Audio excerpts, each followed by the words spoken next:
क्योंकि नया पुराना कुछ होता नहीं है, आप सबको पता है। जो हम मेहनत करते हैं और सही से अगर मेहनत करते हैं तो ज़रूर अच्छा होगा। मेहनत नहीं करेंगे तो कभी नहीं कुछ होगा, क्योंकि मुझे कोई कुछ सिखा रहा है, उस चीज़ को हम फॉलो करेंगे तभी कुछ अच्छा होगा।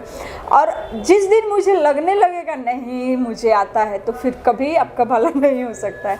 इसलिए ज्ञान का कोई लिमिट नहीं होता है और कोई उम्र नहीं होता है।